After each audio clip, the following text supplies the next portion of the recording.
જય શ્રી કૃષ્ણ મિત્રો, આ વિડીયોમાં રામદેવ પીરના પ્રાગટ્યની કથા સાંભળશું, જે દર ગુરુવાર અને દર બીજના દિવસે સાંભળવાનો મહિમા છે, જે સાંભળવાથી સંતાનહીન દંપતીને સંતાન પ્રાપ્તિ થાય છે, ઘરમાં સુખ શાંતિ સમૃદ્ધિનો વાસ થાય છે, ઘરની નકારાત્મકતા રોગ દોષ ગરીબી દૂર થાય છે. રામદેવ પીર એ દિન દુખિયાના બેલી છે, જે કોઈ ભક્ત તેનું સ્મરણ કરે છે, પૂજા પાઠ કરે છે, તેની કથા સાંભળે છે, તેના જીવનમાં આવનારા દુઃખ કષ્ટ અને રોગ રામદેવ પીર ભાંગીને ભૂકો કરી નાખે છે. તો મિત્રો, આજના શુભ દિવસે આ વિડીયોમાં રામદેવ પીર પ્રાગટ્યની કથા સાંભળી આજના દિવસને પાવન બનાવીએ. બોલો 12 બીજના ધણી એવા રામદેવ પીરની જય. રાણી મીનલદેવ અને રાજા અજમલજી દ્વારિકાની જાત્રા કરીને જઈ આવ્યા પછી રાણી મીનલદેવને ગર્ભ રહ્યો. માસ પછી માસ પસાર થવા લાગ્યા. એમ કરતાં 9 માસ પૂરા થયા. લોકોને આ વિશેની જાણ થતાં આખા ગામમાં દિવાળી ઉજવાઈ રહી હોય એવી રીતે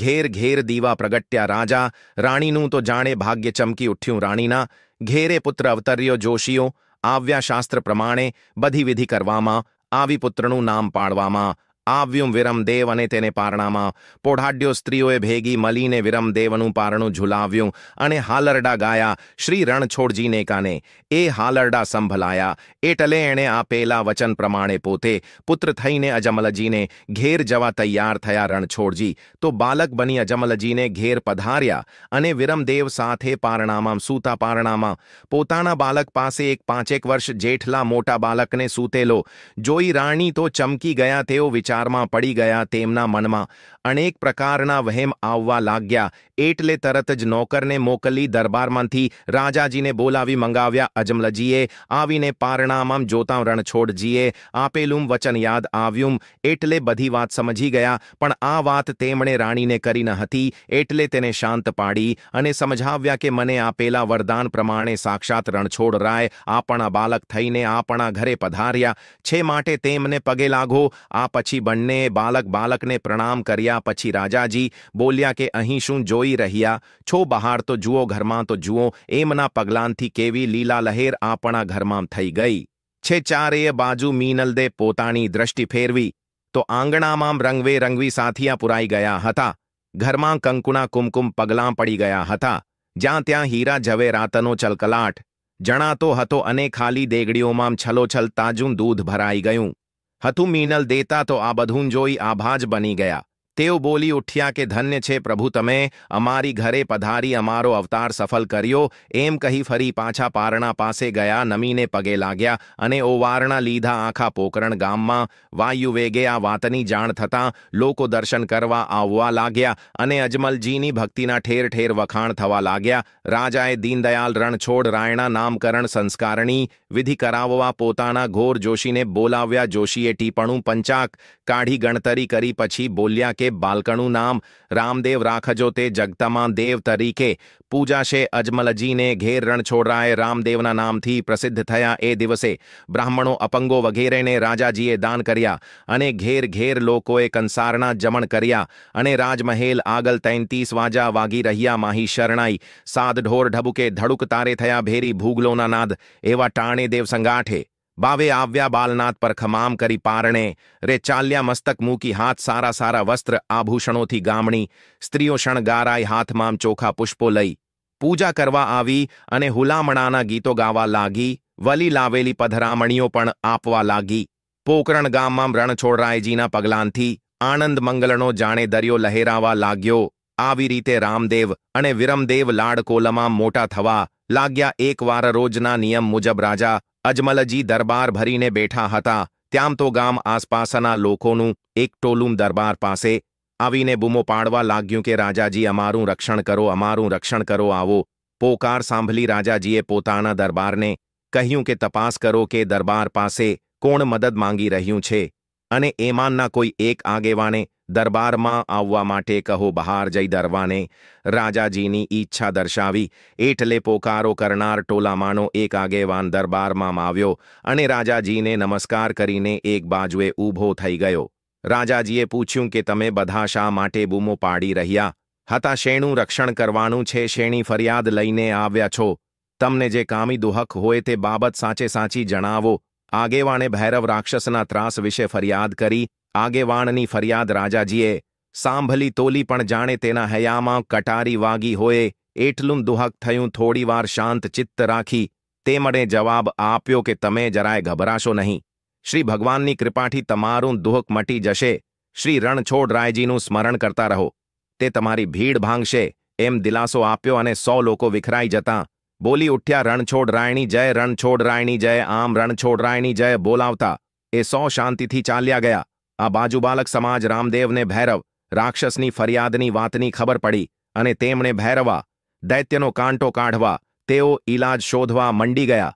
વિરમદેવે અજમલજીને ઘેરે પહેલો જન્મ લીધો હતો અને પછી રામદેવજી પધાર્યા હતા એટલે મોટા ભાઈ વિરમદેવ ગણાતા અને નાના ભાઈ રામદેવ ગણાતા. રામદેવ પણ વિરમદેવને મોટો ભાઈ ગણી તેની સાથે માનભેર વર્તી તેની સલાહ અને આજ્ઞાઓ માનતા બંને ભાઈઓના ઉપવિધ સંસ્કાર થયા અને ગામના 100 છોકરાઓ ભેગા રમત રમતા તેવું થઈ ગયા. છોકરાઓ ગેડી દડાની રમત રમતા તે જોઈને રામદેવે પોતાને માટે ગેડી દડાની માંગણી કરી. રામદેવે માતાજી મીનલદેવને કહ્યું કે રાજકુંવરને શોભે તેવા સોનાના ગેડી દડા મારે જોઈએ છે. રામદેવનો પડ્યો બોલ. રાજમાતાએ ઝીલી લીધો રામદેવની માંગણી. સોનાની ગેડી અને ચાંદીના દડાની હતી એટલે તરત જ માતાજીએ પોતાના અણદા નામના સોનીને બોલાવી ગેડી દડા બનાવવા કહ્યું. સોનીએ કહ્યું તમે માંગો છો તેવા ગેડી દડા બનાવતા 2-3 દિવસ લાગશે. રામદેવજી કહે મારે તો કાલે ને કાલે જ જોઈએ. સોનીએ પોતાની આસક્તિ બતાવતા કહ્યું કે 1 દિવસમાં તો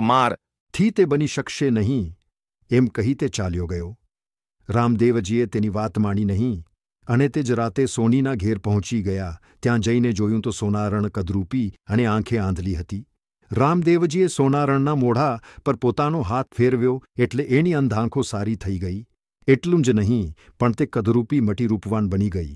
તેણે તેની પાસે સોની આવે એ પહેલાં જ મનગમતા ગેડી દડા બનાવી લીધા. સોની આવ્યો તો તે આ બધું જોઈને આભો જ બની ગયો. રામદેવજીએ સોનારણને કહ્યું, મેં તમારા ઘરમાં 2 ચમત્કાર કર્યા, તે પરચાણી વાત કોઈની પણ આગળ કરતા નહીં, કારણ કે તે લોકો મને હેરાન પરેશાન કરી મૂકશે એમ કહી તે ગેડી દડા લઈ ચાલતા થયા. વિરમદેવ અને રામદેવ બંને ભાઈઓ બીજા દિવસે સવારે ગામને તલાવે નાહવા ગયા. તલાવમાં ઉતરી વિરમદેવ તો નાહવા લાગ્યા, પણ રામદેવ તો તલાવની પાલ પર જ કોઈ વિચાર કરતાં ઊભા રહ્યા હતા. વિરમદેવ નાહીને બહાર આવ્યા તો પણ એ ત્યાં ઊભા રહેલા હતા.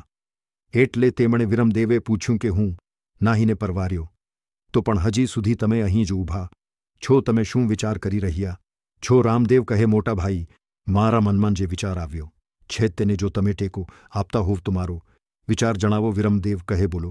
રામદેવ, તમારો પડ્યો બોલ હું જી લઈશ. ત્યારે રામદેવ કહે છે કે જુઓ ભાઈ, આપણા પિતાજીના તાબામાં પોકરણ અને રણુજા એ 2 ગામડો. ગરાસ છે રણુજા ગામ ઓછી વસ્તીવાળું અને ઉજલ છે એ ગામ વધારે રલિયામણું કરી દઈ તેમાં વસ્તી વધારવાણી. મારી ઈચ્છા છે તો તે ગામ મને આપી દો. વિરમદેવ કહે છે કે હું તો તમને બંને ગામ આપવા તૈયાર છું અને તમારી આજ્ઞામાં રહી તમે 100 આપો તે કામ કરવા પણ રાજી છું. બોલો, એ કબૂલ છે તમને? ત્યારે રામદેવ કહે છે કે ના મોટા ભાઈ, ના પહેલા વારસદાર તમે છો એટલે પોકરણ ગામ તો તમારું જ એવી નીતિ છે. નીતિ વિરુદ્ધની વાત મારાથી કેમ થાય? આપો તો મને રણુજા આપો. વિરમદેવ કહે છે કે ભલે રણુજા તમારું થાય, હું રાજી છું. જાઓ હવે તલાવમાં જઈ સ્નાન કરી આવો. અને રામદેવ સંતોષ પામી નાહવા માટે ગયા. નાહી પરવારી બંને ભાઈઓ દેવ દર્શન કરી ઘર તરફ જઈ રહ્યા હતા. ત્યાં વાટમાં છોકરાઓનું ટોલું ગેડી દડા લઈ ગામડી ભાગોલ તરફ રમવા જઈ રહ્યું હતું. છોકરાઓએ બંને ભાઈઓને રમવા બોલાવ્યા રામદેવ પાસે. ગેડી દડા તો તૈયાર જ હતા, પણ તેઓએ કહ્યું, મોડેથી પાછલી રમત વેલા તમારી સાથે અમે રમવા આવશું એમ કહી ઘેર ચાલ્યા ગયા.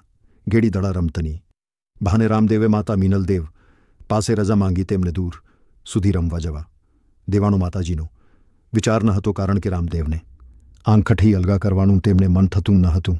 છતાં કેટલીક શિખામણ આપી પાછલે પહોરે રમવા જવા દીધા. જંગલમાં ભૈરવા દૈત્યને હણવાણી વાત રામદેવના મણમાં વસેલી હતી એટલે રમવાને બહાને માતાજીની રજા મેળવી સોના ચાંદીના ગેડી દડા લઈને તેઓ છોકરાઓ પાસે ગામની ભાગોલે આવ્યા. રામદેવે બધા છોકરાઓને કહ્યું, જુઓ, આજની રમતમાં આપણી પાસે કપડાનો દડો નથી પણ ચાંદીનો દડો છે, માટે એ દડો સાચવવા આપણે એક નિયમ પાલવીએ. રમતમાં દડો કેટલે દૂર સુધી જઈ શકે છે તેની હદ નક્કી કરો. રામદેવની વાત સાચી હતી. છોકરાઓએ કહ્યું કે આપણા ગામની હદ બહાર દડો જવો ન જોઈએ, કારણ કે ગામ બહાર મોટું ભયાનક જંગલ છે અને તેમાં ભૈરવો રાક્ષસ રહે છે. રમતા રમતા કપડાનો દડો ગામ બહાર ચાલ્યો જતો. ત્યારે અમે લેવા જતા નહીં, કેમ કે તે કની કિંમતી ન હતો, પણ આજે તો ચાંદીનો કિંમતી દડો છે, એટલે તેને ગામની હદ બહાર જવા દેવાય નહીં. સોએ આ વાત કબૂલ કરી દીધી. બીજી એક શરત રામદેવે મૂકી. એણે કહ્યું કે ભૂલથી કે સંજોગ વસાત જો ગામની બહાર દડો ચાલ્યો જાય તો જેનાથી તે દડો ગયો હોય તે પોતે જ જઈને લઈ આવે. એ વાત કબૂલ છે ને? આ શરત પણ સૌએ કબૂલ રાખી અને પછી સૌ રમવા લાગ્યા. ઘણા છોકરાઓ રમી ગયા એ રીતે કે દડો હદમાં જ પડે. તે પછી જ્યારે રામદેવનો રમવાનો વારો આવ્યો તો એને જંગલમાં દૈત્યને હણવાનો મનસૂબો કરી દીધો હતો, એટલે એનાથી દડો ઘણે દૂર દૂર સુધી જંગલમાં ફેંકાઈ ગયો. શરત પ્રમાણે રામદેવે જતે દડો લેવા જવું જોઈએ, પણ હવે સાંજ પડી ગઈ હતી. રાતનું અંધારું ધરતી પર ઉતરવા માંડ્યું હતું અને ક્યાંક ક્યાંક તો તારાઓ પણ રાત્રિના આગમનના સૂત્રધાર બનીને દેખાતા થઈ ગયા હતા. સૌ છોકરાઓ ઉદાસ થઈ ગયા, એકબીજાની સામે જોવા લાગ્યા. સૌ મૂગા પૂતળા જેવા થઈ ગયા. ચાંદીનો દડો જંગલમાં ગયો, પણ તેને લેવાની શરત મુજબ રામદેવે જવાનું હતું અને છોકરાઓ રામદેવ જાય એવું ઈચ્છતા ન હતા. પરંતુ જોત જોતામાં રામદેવ તો પોતાની ગેડી હાથમાં લઈ જંગલ તરફ દોટ મૂકી. છોકરા તેને અટકાવવા લાગ્યા, બૂમો પાડી. તેની પાછળ પણ દોડ્યા, પણ રામદેવની પવનવેગી દોટને કારણે કોઈ તેનો પીછો કરી શક્યું નહીં. સૌ નિરાશ થઈ ગયા અને રમત પડતી મૂકી પોતાને ઘેર ગયા. રાજમાતા બારીએ ઊભા રહી વાટ જોઈ રહ્યા હતા. રાત પડી ગઈ, પણ રામદેવ રમત રમીને હજી ઘેર કેમ પાછા આવ્યા નહીં? એટલામાં વિરમદેવ આવ્યા. માતાજીએ કહ્યું, જો ને બેટા, રામદેવ હજી સુધી કેમ આવ્યો નહીં? જઈને જરા જો રામદેવની ખબર તો કાઢી આવ. છોકરાઓને ઘેર જઈ વિરમદેવે ખબર પૂછવા માંડી. પછી તેમને જાણવા મળ્યું કે રામદેવ તો દડો લેવા જંગલમાં દોડી ગયા હતા. રામદેવે આવીને માને ખરી વાત કહી. એ સાંભળતા જ મીનલ દેલણું હૈયું ઓલોવાઈ ગયું. એ રડવા લાગ્યા. તુરંત જ રાજાજીને બોલાવી મંગાવ્યા અને ધ્રુસકે રડતા રામદેવ જંગલમાં દોડી ગયાની વાત કહી. એ સાંભળી રાજાજીને હૈયે પણ ફાલ પડી, પણ પછી કણીક વિચાર આવતા તેઓ શાંત થયા. રાજાજીને યાદ આવ્યું કે રામદેવજી તો સાક્ષાત રણછોડ રાય છે, કોઈ તેમનો વાલ પણ વાંકો કરી શકશે નહીં. તેઓએ રાણીને પણ દિલાસો આપ્યો, છતાં મા બાપના હૈયા રામદેવને નજરે દીઠા વિના ખંગીમાં, અને તેઓ તેમના આવવાની રાહ જોતા બારી પાસે બેઠા. જેમ જેમ રાત વધતી ગઈ તેમ તેમ તેની ધીરજ ઘટતી ગઈ, તો પણ બીડાયેલી આંખે તેઓએ વાટ જોયા કરી. રાજા રૂવે ને રાણી જંખતા રે રૂવે કાઈ મહેલ તણા નર નાર રે આવો ને રામદેવ મહેલમાં રે ક્યારે તમે મૂકીને વેગલા અમંતર તણા આધાર રે આવો ને રામદેવ મહેલમાં રે કયા વેરીએ તમને ભોલવ્યા રે કે તમે ભૂલા પડ્યા વણમાય રે આવો ને રામદેવ મહેલમાં રે માતા રૂવે ને પિતા ગ્રંથ રે રૂવે ભાઈ વિરમદેવ અપાર રે આવો ને રામદેવ મહેલમાં રે રૂવે પ્રજાને રૂવે રાજીઓ રે રૂવે કાઈ વણના વેલી ઝાડ રે આવો ને રામદેવ મહેલમાં રે. આમ રાજા અજમલ રાણી મીનલદેવ અને સમગ્ર પ્રજાજન રામદેવ પીરની અશ્રુભીની આંખે વાટ જુએ છે. આ પ્રમાણે રામદેવ પીરની પ્રાગટ્ય કથા અને સોના ચાંદીના ઘેડી દડાની કથા અહીં પૂર્ણ થાય છે. બોલો દુખિયાના બેલી રામદેવ પીરની જય. તો મિત્રો, આપણે સાંભળી રામદેવ પીરની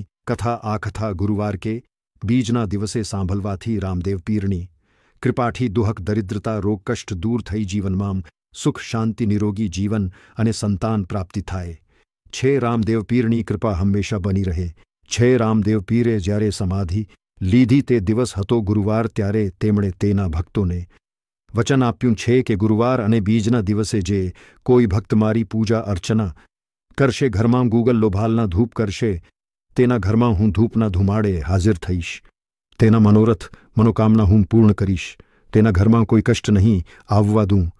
જેના ઘરમાં મારા નેજા ફરકતા હશે, મારા લીલુડા ઘોડાની પૂજા થતી હશે, તે ઘરમાં ક્યારેય સંતતિ અને સંપત્તિની ખોટ નહીં આવવા દઉં. આમ પશ્ચિમ ધરાણા પ્રગટ પીર તરીકે પૂજાતા રામદેવ પીર આજે પણ ભક્તોની મનોકામના પૂર્ણ કરે છે. તો મિત્રો, આ વિડીયોમાં રામદેવ પીરની પ્રાગટ્ય કથા અને સોના ચાંદીના ઘેડી દડા જેની કથા તમે પૂરી શ્રદ્ધાથી સાંભળી, જે સાંભળવી તમને જરૂર ગમી હશે. તો વિડીયોને લાઇક કરી કોમેન્ટમાં જય રામદેવ પીર, જરૂર લખજો. ચેનલ પર નવા છો તો ચેનલ સબસ્ક્રાઇબ કરી બાજુમાં બેલ આઇકન પ્રેસ કરી દેજો, જેથી આપણા દરેક નવા વિડીયોની નોટિફિકેશન તમને મળતી રહે. તો ફરી મળીશું આવી જ નવી ધાર્મિક માહિતી, નવી ધાર્મિક કથા સાથે. ત્યાં સુધી આપ સૌને મારા જય શ્રી કૃષ્ણ.